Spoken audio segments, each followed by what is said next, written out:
Dr. Zakir, welcome to our program. Thank you for the time. My I pleasure. really appreciate it. So now you are here in Indonesia. How's your stay so far? Alhamdulillah wa salatu wa salam wa rasulillah ala sahbihi ajmain amma ba'd. Alhamdulillah, I've been here for the last few days. I came here on the 30th of March, and approximately 6 days have passed, alhamdulillah. It has been a wonderful experience giving lectures in different parts of Indonesia, alhamdulillah. What do you like about Indonesia so far? The foods? Do you like foods? Food, I'm not a man of food. I'm a simple man, I'm not fussy about food.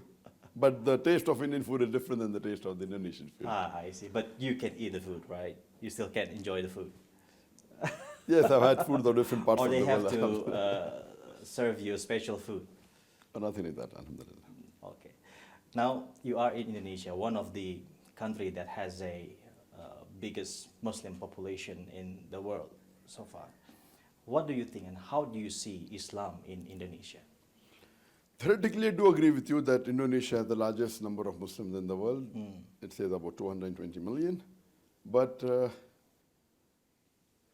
practically, I feel India has a larger number of Muslims. Though the government, the government says approximately 14 to 16%.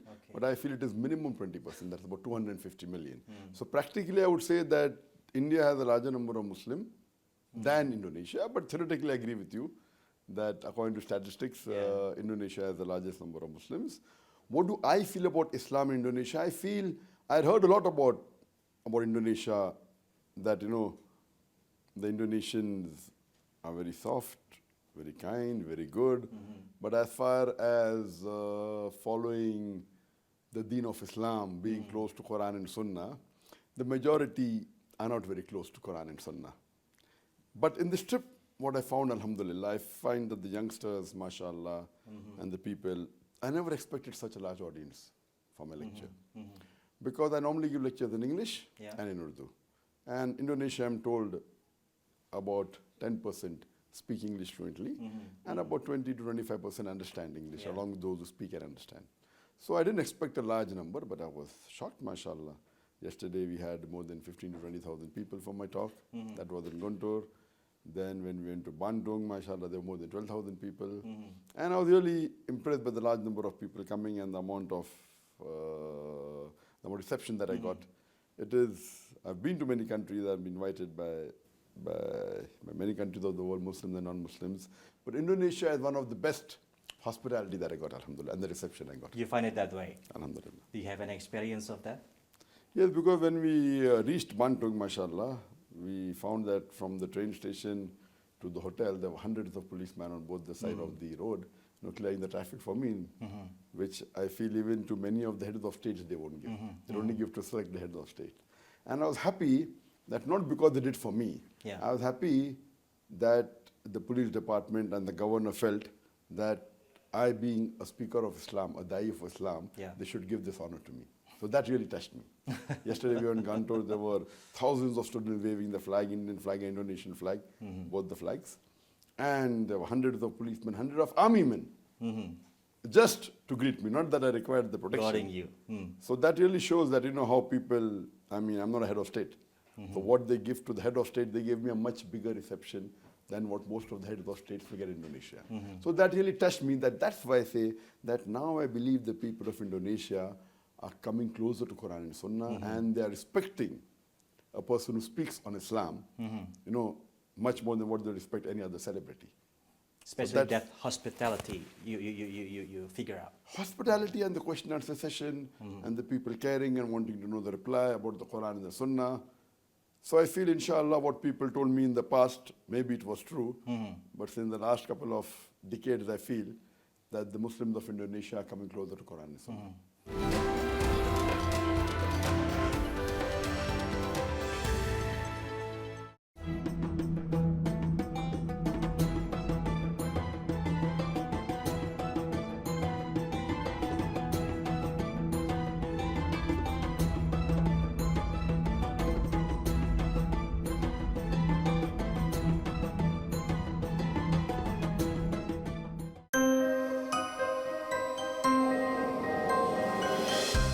Itu dulu, sekarang nggak lagi. Thomson Activated Ginkgo Bantu memperlancar sirkulasi peredaran darah. Dengan bahan alam yang diproses menggunakan teknologi yang dipatenkan oleh Yakuken Medical Search Inc. di Jepang untuk bantu meningkatkan penyerapan bahan aktif dalam tubuh. Untuk bantu memperlancarkan sirkulasi peredaran darah. Thompson Activated Ginkgo, don't stop me now.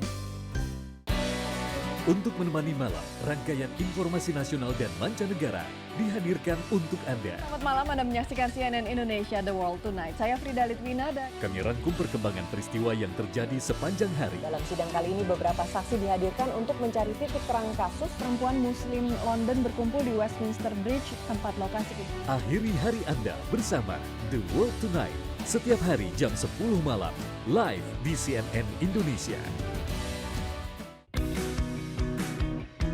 Pagi adalah kunci pembuka hari.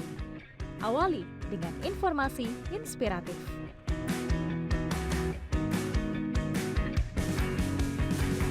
Jadikan hangat mentari sebagai pemacu semangat diri.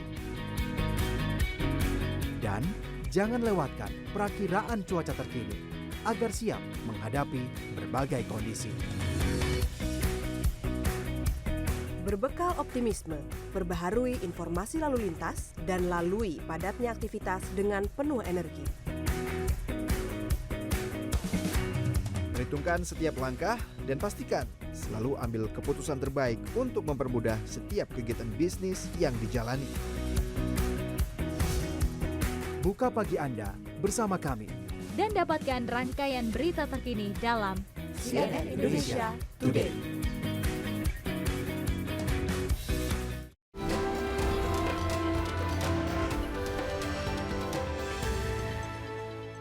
Can Muslim of Indonesia be the face of Islam in the world? That's what I told in my lecture, that Indonesia should be. They should be an exemplary Muslim. And unfortunately what I feel that, mashallah, you have got good qaris here, people who recite the Quran very well.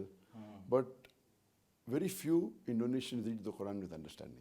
And that is the case throughout the world. It may be in India and most of the Arab countries. Most of the Muslims don't know Arabic as a language. So they recite the Quran, but they don't understand it. So I feel that inshallah now there is a trend that's moving. I feel that when I look around, I feel it is people, ladies are wearing hijab, but I find that many of the practices which Islam prohibits, and yet people are freely doing it. Yeah. So that I feel that if Indonesia comes closer to the teachings of Quran and Sunnah, there is some, and people, there's a journalist who asked me the question that, do you think Indonesia is moving towards intolerance? So I said, what do you mean intolerance? You have to understand what's intolerance. You know what they think, that if people object to something what is wrong, that is intolerance. So I asked a question. Today, alcohol is the third largest cause of death in the world. 4% people die because of alcohol. Approximately 41% of the people have alcohol. That means everyone who has alcohol, 10% of them die because of alcohol. So today if the government says that I want to ban alcohol, and other people say, no, the government is intolerant. It's not intolerant. Government is not banning alcohol. I'm just giving a hypothetical example. So just because a government of a country bans alcohol, I would say that that government cares for the people. But they're intolerant towards alcoholism, towards drug addiction. I'm a medical doctor.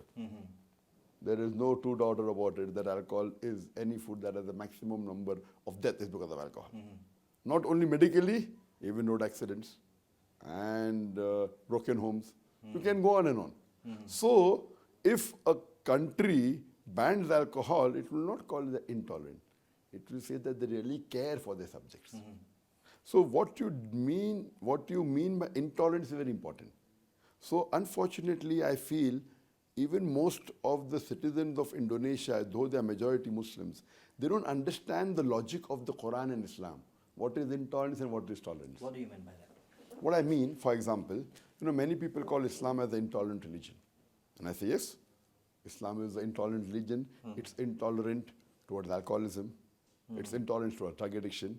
It's intolerant towards prostitution. It's intolerant towards adultery. It's intolerant towards racism, towards discrimination, towards bribery, towards corruption, yes. But most of the countries have this. Yeah. So just because they have, and if Islam is intolerant towards that, that doesn't mean Islam is the intolerant religion. Because all these things which I quoted, according to me and according to logic, it is against humanity. But some people will benefit. Most of the politicians will benefit because of corruption. Most of the politicians will benefit because of many things. Yeah. So if we think logically, Islam is intolerant toward those things that is harmful for society and humanity. So if Islam is intolerant towards things which are harmful for the society, that doesn't mean, yes, it is intolerant towards those things which are against humanity. But it's the most tolerant religion. So what you have to realize, what do you mean by the definition of intolerance? If you're intolerant to anything, yes, it's intolerance towards wrong thing, but not the right thing. But intolerance normally means you are against those things which are beneficial for humanity. The right definition.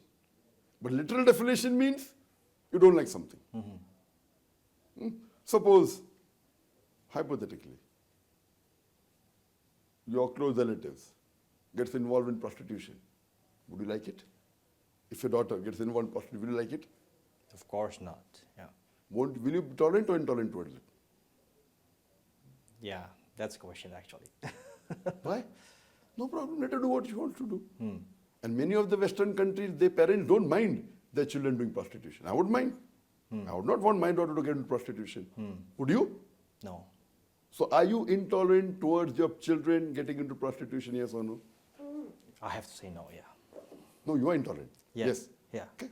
So that's the reason. Islam is intolerance towards drug addiction. If your son gets involved in drug, will you be tolerant to him and say, no son, no problem, this is freedom of life, have cocaine, have brown sugar? Will you say that?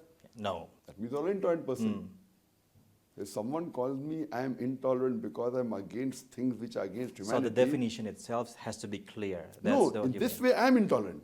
But I'm intolerant towards those things which are against humanity. So today I find here, it is clearly prohibited in the Quran that alcohol is prohibited. But yet I find that most of the Muslim shops or restaurants, if it's done by non-Muslim, okay, no problem. They may not have that guidance. But in Quran it is very clear in Surah Ma'idah chapter 5 verse number 19 that alcohol is prohibited. Yet I find in Muslim restaurants people selling alcohol and they think there's nothing wrong. They say Indonesians are very tolerant. I would say this is the wrong teaching. They don't have the basic knowledge. But there is no such, or is there any country that, yeah, you can say that close to Quran and Sunnah like what? I don't know of any country following Quran Sunnah in total. Yeah. But in many aspects, yes. There are many countries which have banned alcohol. Saudi Arabia banned alcohol. Totally following Quran and Sunnah, I don't know of any country. But some countries are close in the aspect of the punishments. Some countries are close in aspects of economy. Some country in the social aspect. Which the world see that as a controversial things, right? Yes, but it's not controversial. It is a solution for the problems of humanity. But people don't want peace to be in the world. People don't want peace in Many the world. people. Why? Very good Is question. it peace is Why? a part It's a very of good our question. humanity? Why? Because some people benefit from peace not prevailing in the world. For example, there are some countries which sell weapons. There are some companies which sell weapons. If everywhere there is peace in the world, who will buy the weapon? And that's what we're seeing today. Countries are engineering war between other countries so that they benefit. And you're a man of the media, you should be knowing this. Yeah. You see all the statements coming from all the Western countries. I don't want to name them. If you don't know this, that means, and I believe you're from CNN. So what you have to realize is that many people, many politicians, they would benefit from peace not prevailing. It's happening in India. They want to create fight between two religions so that they benefit for their vote bank. It's there in many parts of the world. In the name of religion, people are winning elections. Great countries. Do you want to name them? Because of showing hatred towards the religion, they are winning election. And today, you find that there is, for the last decade, war for peace, war for peace. It's not war for peace, it is war on peace, on the religion of peace, Islam. Today, Islam is the fastest growing religion in the world. In America, in Europe, in the world. However much they're trying to malign Islam, yet Islam is spreading. So regarding a question, what do you think about Indonesia? I say Indonesia is the largest population of Muslims in the world theoretically. And practically, if not the first, second, they can be a good example. They are the largest majority. In India, we are minority. Out of 1.28 billion, we are 250 million, about 20%. Indonesia has a chance of being an example to the world. How did Islam come to Indonesia? Did any Muslim army come here? No. It came by traders. It came by akhlaq. But unfortunately, you find good qaris in Indonesia, but people should now concentrate on reading the Quran with understanding in the language they understand the best.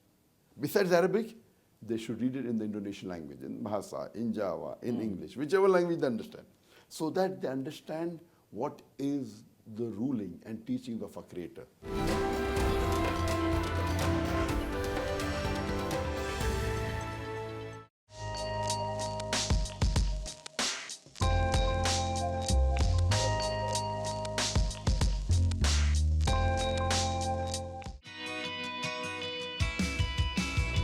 Bangun semangat sejak pagi hari dengan informasi yang berkualitas.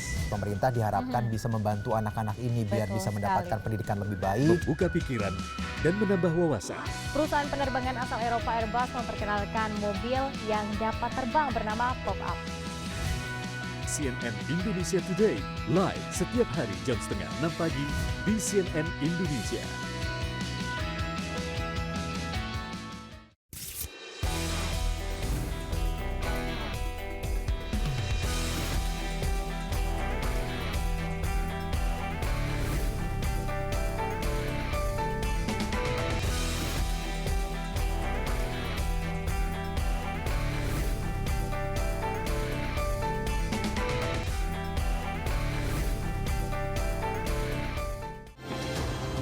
Terima kasih Anda masih bersama Naik News. Melengkapi informasi di penghujung hari Anda, kami hadirkan beragam berita berkualitas dari dalam dan luar negeri. Direktorat Jenderal Pajak resmi memperpanjang batas waktu penyampaian SPT orang pribadi. Rangkaian peristiwa penting sepanjang hari kami rangkum untuk menambah wawasan. CNN Indonesia Night News, Selasa sampai Sabtu jam 1 pagi di Trans TV dan CNN Indonesia di Transvision. Buka jendela informasi dengan berita informatif seputar nasional dan internasional. Kepolisian Rusia berhasil mengungkap identitas pelaku serangan di stasiun St.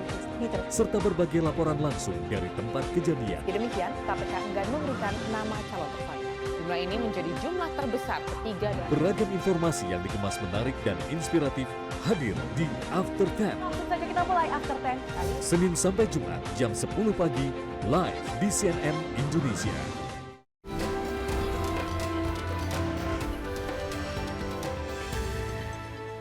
But that's the world's perception about Islam, with the self-bombing, with the rise of ISIS. So they connect Islam with those kind of acts. That's right, but if I can prove that Islam is a peaceful religion, they want to connect me and blame me. As I told you, gave a dog name, I gave a dog a bad name and hang him. If I'm a person who's proving that Islam is a peaceful religion, there are some people who are bad apples. And you find bad apples in every religion. I gave a talk on Islam, is terrorism a Muslim monopoly? And I've proved that all the terrorist attacks that took place in the last 100 years, majority, before 9/11, they were done by non-Muslims. Majority.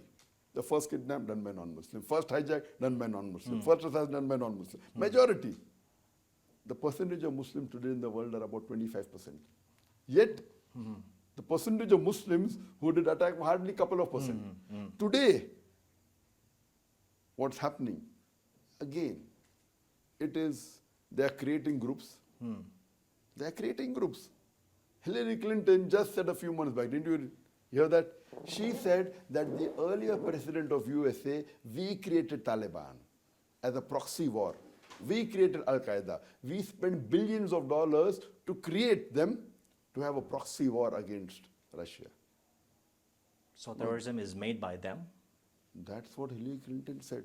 I think it might have come on your channel also, CNN. Most of the major channels in the world said that. And she said that we spent billions of dollars in giving weapons to them. Then, when their work is done, now they're calling them terrorists. Who created the terrorist? That's what's happening. They are taking the innocent Muslims and telling them, oh, this is your right, you have to fight for your country, for a proxy war against Russia. And then they're throwing cluster bombs in the same country which helps them, Afghanistan, against Russia. Now they throw cluster bombs, which multiple bombs, killing tens of thousands of people. Who is the terrorist? I'm not blaming the common American. I'm blaming the politician. The politicians. Politician. The common American doesn't know what's happening. So how to convince the world that terrorism act is not Islam, that ISIS You is know my not lecture? Islam? How can you say that they're Islamic? Just because they call themselves Islamic, why are you repeating it? If I call myself the president of USA, will you repeat that on your channel? No, because you know. So you do a little research on Islam. These people may have been brainwashed by certain people who are misguided, or maybe brainwashed by the enemies of Islam, like how Hillary Clinton said, we created the Taliban. Even this ISIS, according to me. So I feel there is a great scope for Indonesia to be a good example to the world of Islam. You have advantage that it is far away from the from the main hub of the attack. It is away from the depth that people know the other countries where the main activities are going on. So Malaysia, Indonesia is away. So you have a very good chance of portraying that what Islam is about peace, about tolerance, about haqq, about justice. And I pray that the teachings of Islam, the Quran and the Sahih Hadith become more common in Indonesia, and there will be really true peace, not artificial peace. The true peace is a person who sleeps with a content heart. Dr. Zakir, now I want to ask you about your methods when you do your preach. You tend to compare some religion to Islam. Do you think that that is the only way to spread Islam values, because it's a threat to tolerance among religions? Quran says in Surah Mumtahina, chapter number 60, verse number 8, Allah forbids you from being just to the non-Muslim, from being unjust. Allah forbids you, telling the Muslims, Allah forbids the Muslim from being unjust to the non-Muslim, as long as they don't fight you your faith and do not drive you out of your home. But the next verse says, if the non-Muslim fight you your faith and drive you out of your home, then Allah forbids you from being kind to them. So generally, Islam says, be kind to all the non-Muslims. Convey the message. If they agree, follow. If they don't agree, leave them. Don't fight them. Lakum dinukum waliya din. To you is your way, to me is my way. That's only one word, out of context. The full word, the full surah, Surah Kafirun, chapter 109, verse 1 to 6 says, Kul ya ayyuhal kafiruna, la abudu ma ta'buduna, wala antum abuduna ma abud, wala ana abudu ma abattum, wala antum abuduna ma abud, lakum dinukum waliya din. Say to those who reject faith, who reject Islam, I will not worship what you are worshipping, you will not worship what I worship. I will not be worshipping what you want me to worship, nor will you worship what I want to worship. To you is your faith, to me is mine. That is last. Have you presented Islam to them or not? Without presenting Islam to them, you cannot say lakum dinukum waliya. It's out of context. You present Islam to them, you cannot force anyone to accept Islam at the point of the sword. You cannot force anyone to accept Islam at the point of the gun. That is prohibited in Islam. If, in fact, Islam says if non-Muslims are in your country, you protect them. This is Islam. But that doesn't mean you make them sit on your head. That doesn't mean you make them abuse your religion. That doesn't mean that you make them talk things against your religion. This is Islam, tolerance. Dr. Zakir, how you memorize all of those verses from Quran, from Bible, and from... It is Allah's gift to me, alhamdulillah. Hadha min fadli rabbi. You have a very strong way to memorize I wouldn't, things. yes, Allah has given that, but it is mainly Allah's help. Allah helps. And we have got children in our school of young age. They do a better job than me. Do you have any things like you used to do to memorize all of those things? The more my faith in Allah increases, more does my memory increase, alhamdulillah. It is people ask me, what do I eat? What do I do? Alhamdulillah. It is only due to the blessings of Allah. And So that's therefore the I God thank Allah. gives Yes, to you. yes, yes. No, Allah will give that to anyone who strives. See, I don't consider myself to be a person of knowledge. There are hundreds of thousands of Muslims who have got more knowledge than me. It is Allah's help. I am a medical doctor. I chose to become a doctor thinking it's the best profession in the world. But after I met Sheikh Ahmed Didat, who inspired me, who was my inspiration, Yeah. and after reading the verse of the Quran of Surah Fussilat, chapter 41, verse number 33, which says, وَمَنْ أَحْسَنُ قَوْلًا مِمَّنْ دَعَا إِلَى اللَّهِ وَعَمِلَ صَالِحًا قَالَ إِنَّنِي مِنَ الْمُسْلِمِينَ. Who is better in speech than the one who invites people to their Lord, works righteousness, and says that I'm a Muslim? When I found that calling people to Islam is a better profession, when I treated people physically, I used to get pleasure. But when I treated people spiritually, I got multiple times more pleasure. That's how I changed from a doctor of a body to a doctor of a soul. Do you do sport? I used to do many sports. I was a sportsman. I'm a long distance runner. I'm a gold medalist on the state level in running long distance 10 kilometer. Because those people say that you are so fit I'm- at your age. You're so fit. I'm so fit. No, At Allah your keeps. Allah is the one who keeps me fit, alhamdulillah. Do you have any hobby? Many hobby I have. Today my best hobby Yeah. is to spread peace. To give lectures. You give me good people to give lectures, I'll be happy. You get me a non-Muslim to talk to, I'll be happy. To remove the misconception. My best is spreading the message of peace. Spreading the message of Islam. And that helps everything. Alhamdulillah. Okay, Dr. Zakir Naik, thank you so much for your time. It's my pleasure to be with you. Thank you so much. Inshallah.